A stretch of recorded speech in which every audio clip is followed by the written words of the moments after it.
Olá, queridos, saudações de paz, que Deus nos abençoe poderosamente. Voltamos aqui para darmos continuidade aos livros poéticos, né?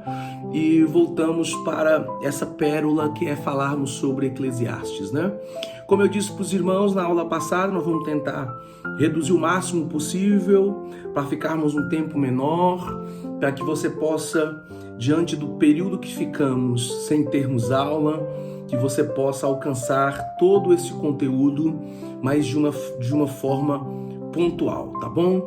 Então, vimos de uma aula abençoada sobre Provérbios e entraremos hoje em Eclesiastes. Vamos lá?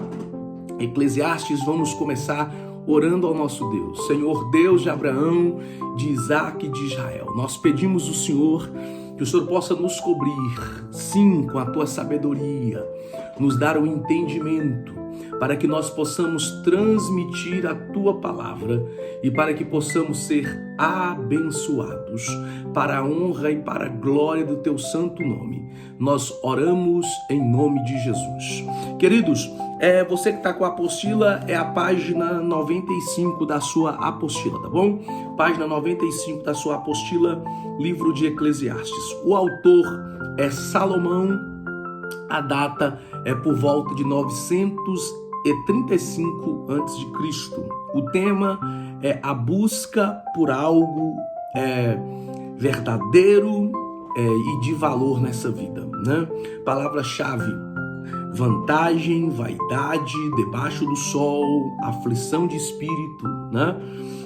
Versículos chaves eu quero ler com você, Eclesiastes 12, versículo 13 e 14, né? Eclesiastes 12, versículo 13 e 14, né? É bom que você até marque na sua Bíblia, eu sempre marco, né? Eclesiastes 12, 13 e 14, terminando de marcar aqui. Pronto.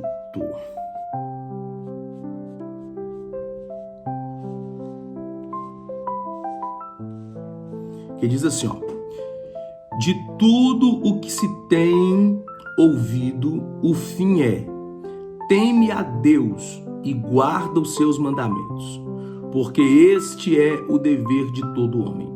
Porque Deus há de trazer a juízo todas as obras e até tudo o que está encoberto, quer seja bom, quer seja mal. Que texto poderoso, né? Vamos lá?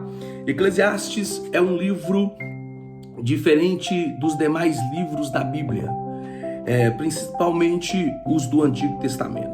Ele não apresenta uma história como Juízes ou Crônicas, nem ao menos é um inário, tal como os Salmos, ou uma coletânea de oráculos, como alguns livros proféticos. Trata-se de um livro diferente. É uma reflexão acerca da vida e dos problemas humanos, mas somente uma reflexão pura e simples.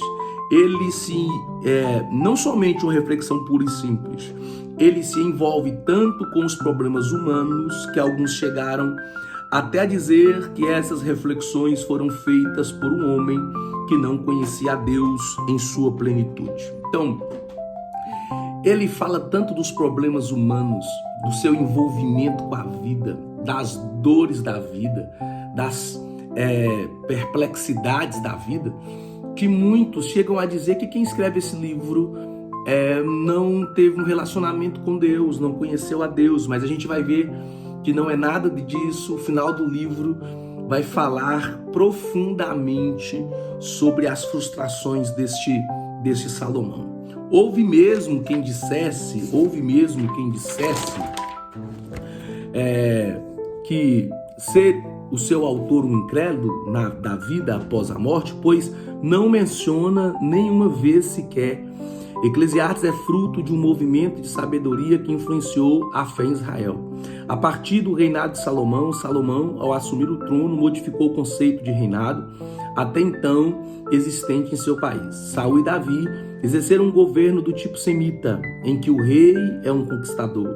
Das reformas que Salomão fez, Uma foi da instituição de escribas oficiais, cuja função era escrever a história, do ponto de vista do rei, é claro, as leis e também as palavras de orientação ao povo. Palavras de sabedoria e voltadas para o ensino moral e religioso. Esses escribas influenciaram muito a religião em Israel, especialmente após o exílio babilônico. O título desse livro no Antigo Testamento hebraico é Kohelet, derivado de Kahal, reunir-se. Literalmente significa aquele que reúne uma assembleia e lhe dirige a palavra. Esse termo ocorre 7 vezes no livro e é geralmente traduzido por o pregador ou o mestre. A palavra correspondente no grego da Septuaginta é Eclesiastes, e dela deriva o título Eclesiastes em português. A visão geral ou frase-chave é debaixo do sol, com a triste ressalva: vaidades de vaidades. Tudo é vaidade, mostrando como o homem, sob as melhores condições possíveis, buscou alegria e paz empregados os melhores recursos humanos. Ele poderia conseguir a sabedoria humana, dos bens, do prazer mundano, da honra do mundo, tudo para concluir as coisas que são vaidade e canseira de espírito. Foi tudo que um homem com conhecimento de um Deus santo, que trará todos a julgamento, aprendeu da natureza vazia das coisas debaixo do sol e do dever do homem de temer a Deus e guardar os seus mandamentos. Olha, o que nós vamos ver aqui em Eclesiastes, eu já aconselhei vocês a lerem em Provérbios e agora aconselho vocês a lerem em Eclesiastes. Para que você entenda, Salomão escreveu 3 livros e cada livro ele escreveu em um período da sua vida. Bem provável o livro de Cantar de Salomão, ele escreveu quando ainda era muito jovem, e você vai ver ele admirando a beleza feminina, falando sobre a beleza feminina e também sobre a importância do amor, né? Ele ainda era muito jovem e aí, no meio de dar sua vida, quando já tinha conquistado o poder, quando o seu reino já estava se expandindo, quando o seu reino estava em um período pacífico, né?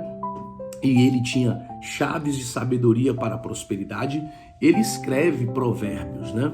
Mas o livro de Eclesiastes, que é o qual nós estudaremos agora, foi escrito por Salomão já no final da sua vida, tomado já assim pela sabedoria, né? E pelos anos, né? Ele já é um ancião, já chegando no final da vida, e o que ele vai trazer aqui é as suas experiências que ele aprendeu, com uma expressão que ele vai usar muito: debaixo do sol, né? Debaixo do sol, né? Então quer dizer, debaixo das lutas, do sol escaldante, das adversidades. Salomão vai deixar claro que ele achava que a felicidade estava em outras coisas, né?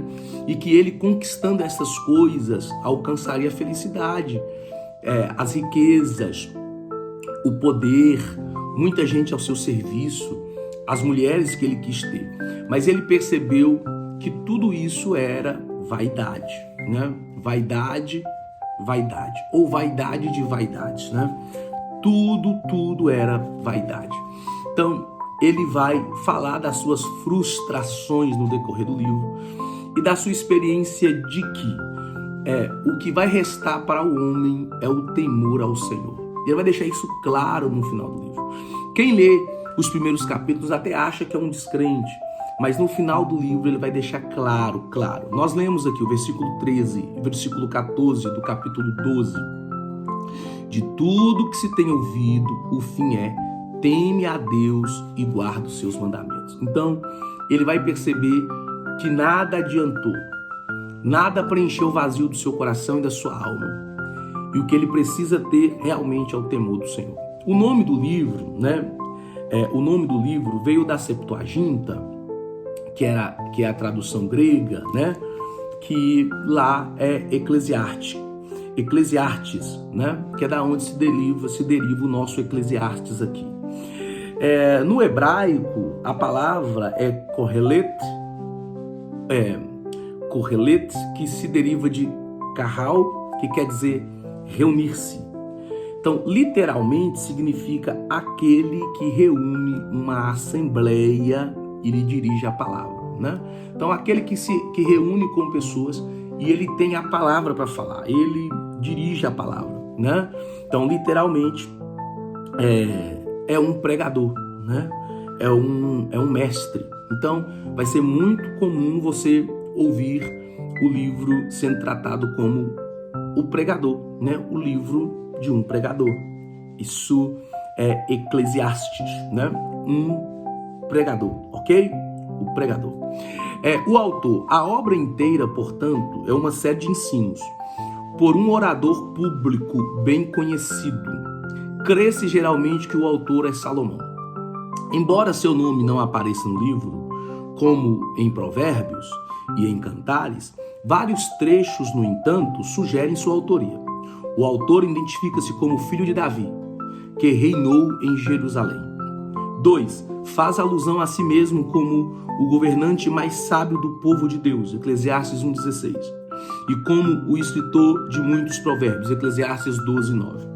Seu reino tornou-se conhecido por causa das riquezas e da grandeza, Eclesiastes 2:4-9. Tudo isso se encaixa na descrição bíblica do rei Salomão. Além disso, sabemos que Salomão, vez por outra, reunia uma assembleia e discursava diante dela. A tradição judaica atribui o livro a Salomão. Por outro lado, o fato de seu nome não aparecer declaradamente em Eclesiastes, apesar de sê-lo nos seus 2 outros livros, pode sugerir que outra pessoa auxiliou na compilação do livro. Deve-se considerar que o livro é de Salomão, mas que, por certo, foi compilado posteriormente na sua forma atual, por outra pessoa, assim como ocorreu com certas partes do livro de Provérbios. Então, só para que a gente compreenda, é muito claro a autoria de Salomão. Por mais que não apareça aqui em Eclesiastes o nome Salomão, que ele escreveu, tudo que é falado em Eclesiastes 1, do 1 ao 12, Eclesiastes 1,16, Eclesiastes 12,9, Eclesiastes 2,4, tudo isso demonstra que a autoria do livro é de Salomão, e eu não acredito ter dúvidas sobre isso. O que pode ter acontecido aqui é que muitas partes desse livro pode não ter sido compilada por Salomão. Isso quer dizer que a organização daquele que Salomão escreveu pode ter sido feita por outras pessoas, organizado na publicação, mas isso não tira a autoria de Salomão. Data: cerca de 935 a.C. A versão final do livro de Eclesiastes foi escrita por volta do século 3 a.C., período em que a Palestina estava sob o domínio dos Ptolomeus, reis do Egito, de origem grega, e que tinha estabelecido sua capital em Alexandria, né? Eclesiastes ante o Novo Testamento. Possivelmente, apenas um texto de Eclesiastes é citado no Novo Testamento, Eclesiastes 7:20, em Romanos 3:10, sobre a universalidade do pecado. Todavia, não deixa de haver várias e possíveis alusões, né? Então quer dizer o seguinte, o texto só aparece em Romanos 3:10, mas há muitas alusões no decorrer da Bíblia, né? Sobre trechos de Eclesiastes.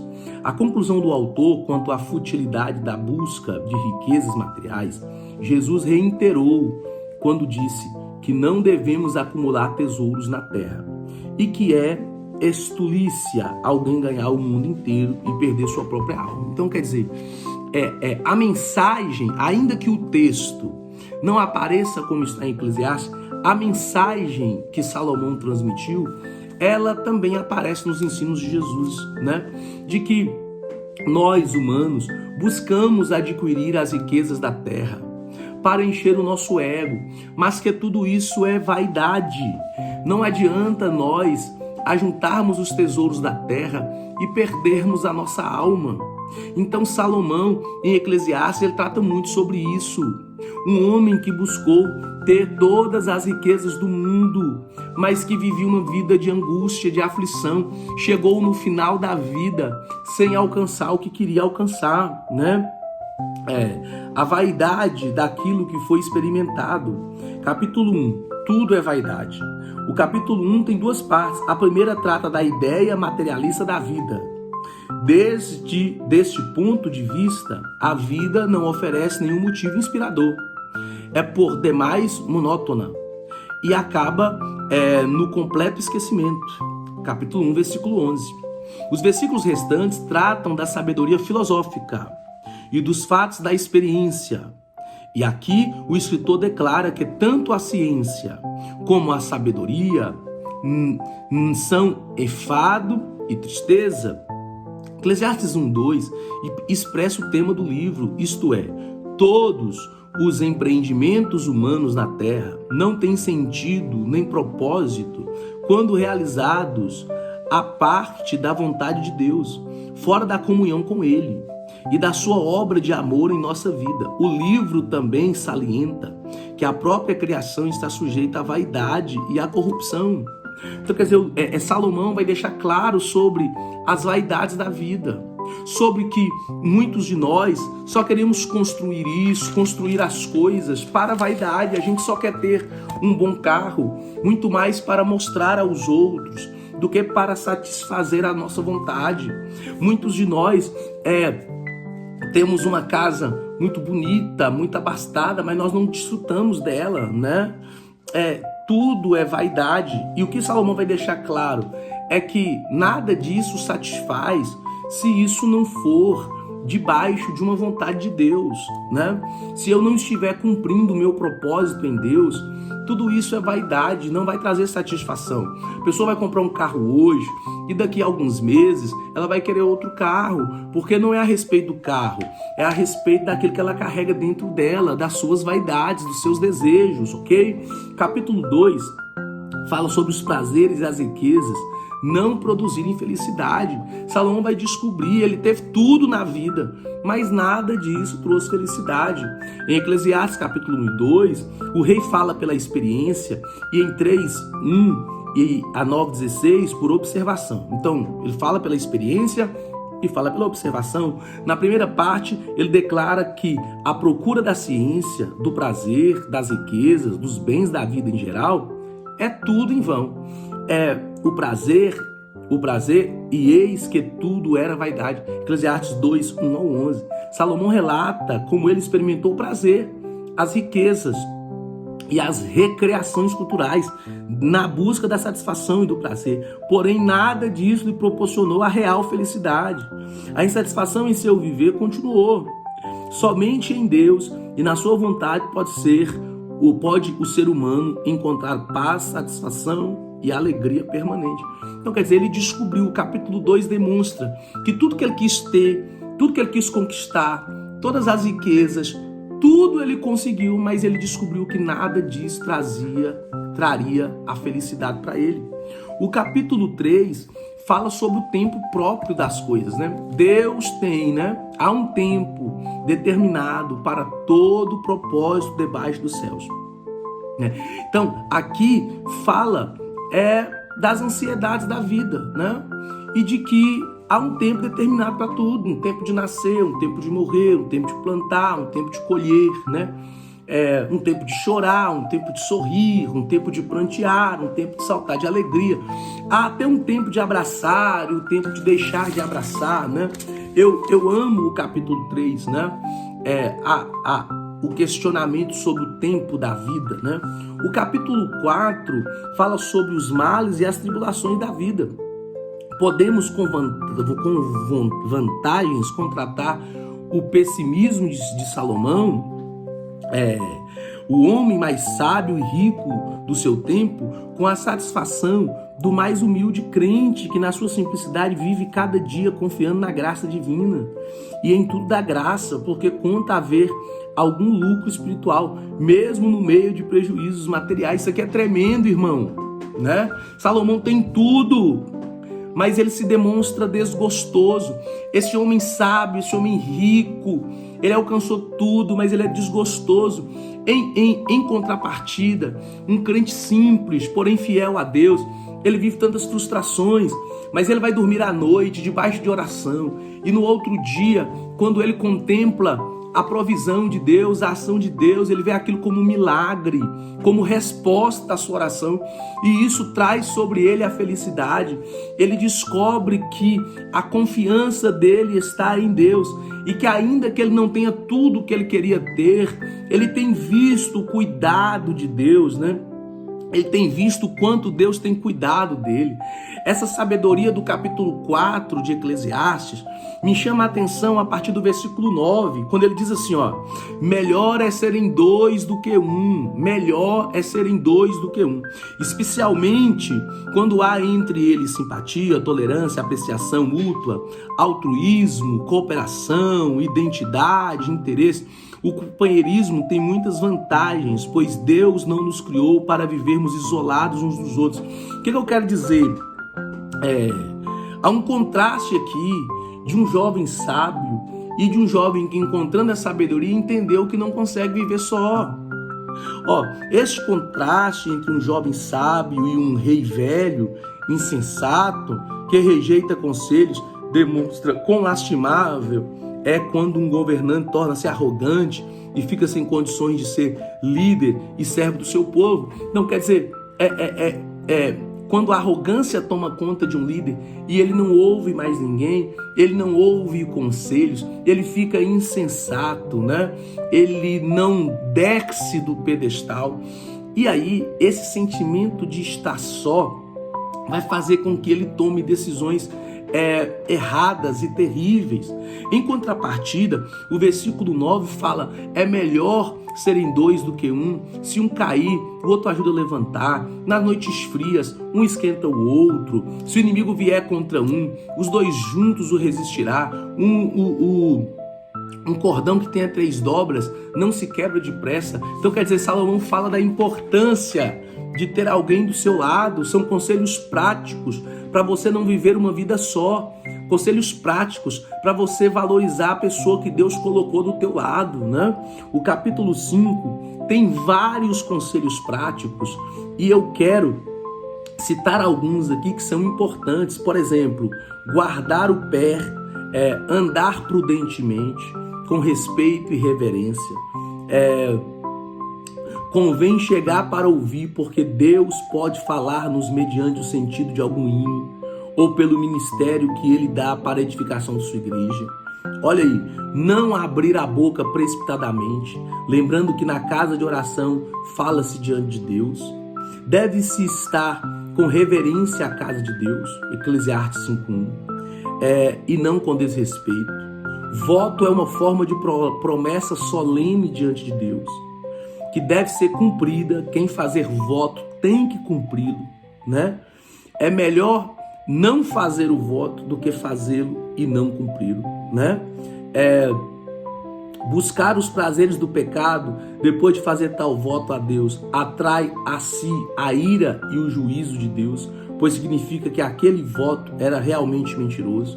Então, Eclesiastes 5, nós vamos ter muitos conselhos práticos. No capítulo 6, ele fala sobre desfrutar, sobre gozar dos bens que Deus dá, né?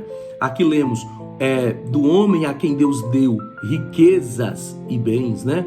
E contudo não tem capacidade de gozar da abundância que recebe. Em verdade, há bem poucos a quem Deus dá riquezas. Geralmente o rico se enriquece pelo seu muito esforço e às vezes por oprimir o pobre. Então ele não está na classe daqueles a quem Deus deu riquezas. Quer dizer, Deus não dá riquezas para muita gente. Tem muita gente que se enriqueceu pelo seu esforço próprio, né? Mas algumas pessoas Deus deu o dom de adquirir riquezas. O capítulo 7, ele fala sobre 7 coisas melhores, né? O pregador procura um remédio para pecados, tristezas, perplexidades da humanidade, e ele fala, por exemplo, um bom nome que é melhor do que um unguento precioso, né? Uma mulher muito perfumada nem sempre tem um caráter nobre. Os vizinhos geralmente sabem o valor que uma pessoa tem. Um bom nome custa muito a ganhar, mas pode se perder no momento. Quer dizer, são conselhos tão extraordinários, né? Quer dizer, você demora muito para fazer o seu nome, mas Um erro só pode fazer você perder o seu nome. O dia da morte do crente é melhor do que o dia do seu nascimento, Eclesiastes 7:1, pois marca o início de uma vida muito melhor junto a Deus. A casa de luto, terceiro conselho, é melhor do que a casa de festim, porque na casa de luto o crente pode provar de maneira total e especial as consolações de Cristo. 4. Melhor é a mágoa do que o riso, porque a tristeza no rosto torna melhor o coração, né? A repreensão é melhor do que a canção. No caso de a canção ser dos tolos, fira-me o justo, isto é, uma mercê, repreenda-me, isso será como óleo sobre a minha cabeça. O fim é melhor do que o princípio, né? Provérbios 13:12. A paciência é melhor do que a arrogância, né? Então existem conselhos práticos aqui no capítulo 7, né? O capítulo 8 fala sobre valores morais, por exemplo, o dever dos súditos. As potestades existentes são ordenadas por Deus. Isto quer dizer que Deus tem determinado haver governo neste mundo. Quem exercita o poder pode ser de Deus ou pode não ser. Por isso, a atitude do crente é submissão ao governo civil, né? Submissão dos súditos.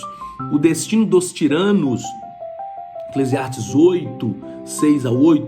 No governo de Deus, vemos uma severa consistência que deve nos impressionar. Há motivo atrás de toda providência que o homem sábio há de discernir. A demora da justiça, né? Capítulo 9, pensamentos pessimistas, né? Salomão reconheceu que por mais sábio que o homem for, não consegue pela sua sabedoria explicar todas as obras de Deus ou os métodos de sua providência. Eclesiastes 9:2 parece ser um gemido de um pessimismo crônico. Tudo sucede igual a todos. Sim, com certeza, todos podem apanhar a mesma infecção contagiosa, mas a atitude e a reação de cada um pode ser bem diferente, né? Então, quer dizer, esse pensamento pessimista, é claro que a chuva, ela chove para todos, para o bom e para o mal, né? Então, nós estamos sujeitos, enquanto seres humanos, enquanto andarmos na terra, sujeito às coisas da terra. Porém, todavia, é muito mais a respeito de como eu lido com isso, como que eu passo com isso, qual é a minha visão a respeito disso, né? O capítulo 10 vai falar sobre a loucura é a causa de muitas desgraças, né? O homem tolo, o homem louco, assim como a mosca morta pela putrefação estraga muito perfume, Eclesiastes 10, assim também um pouco de insensatez pode destruir os bons efeitos de muita sabedoria, né? Então, quer dizer, a loucura, a tolice, a insensatez pode sim atrair muitas desgraças, né? Capítulo 11, façamos o que é bom no tempo oportuno. Lança teu pão sobre as águas e depois de muitos dias a encontrareis. Quer dizer, o sentido da palavra hebraica traduzido por pão aqui, é claro que é semente, é o grão, né? Usado na panificação. E ele está falando sobre uma forma de plantação, esperando o tempo de Deus. Porém, que você não fique olhando para as situações, para o tempo, para o vento, para a nuvem. Não, mas que você faça o bem, que você lance suas sementes e que você acredite que Deus está cuidando das suas sementes. A conclusão do livro chega no capítulo 12, quando ele diz assim: o mancebo é exortado a regozijar e andar pelo caminho do seu coração, lembrando-se, porém, de que Deus, afinal, há de julgar o nosso procedimento. Olha o que diz a Bíblia: lembra-te do teu Criador nos dias da tua juventude, antes que venham os maus dias, e diga, neles não tenhas contentamento, né? O capítulo 12 pinta um quadro da velhice. A alegoria fala de nosso espírito, alma, sentidos e provações, Eclesiastes 12:2. Membros enfraquecidos, dentes cariados e vista curta, Eclesiastes 12:3. Pouco sono, voz enfraquecida, Eclesiastes 12:4. Cabelo branco, fraqueza geral, Eclesiastes 12:5. E então, com uma figura notável, descreve a dissolução final, Eclesiastes 12:6. Corpo e alma, cada um tomando seu destino, Eclesiastes 12:7. Nessa descrição, há alguma coisa ao mesmo tempo triste e sublime. Pois, embora o homem exterior pereça, o homem interior pode e deve ser renovado diariamente, de maneira que quando o corpo finalmente falece, o espírito possa gloriosamente triunfar. E lembrando-nos disso, a renovação espiritual não é do corpo, mas por meio do corpo. Então, eu aconselho você a ler Eclesiastes. É um livro de repleta sabedoria e fala da profundidade, da vaidade, o que isso gerou na vida de um homem, que vai reconhecer no final de tudo, que de tudo que ele conquista na vida, o que vai permanecer é o temor ao Senhor. Eclesiastes denota um homem de sucesso na vida, um homem que tem muita gente que trabalha para ele, um homem que conquistou impérios, um homem que construiu uma casa linda, um reino lindo, próspero, um homem que tem tudo que sonhou ter, mas ele descobriu que nada disso preencheu o vazio de sua alma, que nada disso lhe trouxe felicidade real. E ele termina o livro confessando que ele deu lugar a muita vaidade e que de tudo isso o que permanece é o temor ao Senhor. Então, livro lindo para nós lermos, tá bom? Qualquer dúvida, chama no grupo para que a gente tire as dúvidas, ok? Vamos orar. Senhor Deus de Abraão, de Isaac e de Israel, nós te agradecemos, ó Pai. Meu Deus, por mais uma aula. Deus, que o Senhor possa abençoar cada um dos teus filhos. No nome do Pai, do Filho e do Espírito Santo. Em nome de Jesus. Deus te abençoe. Até a próxima aula.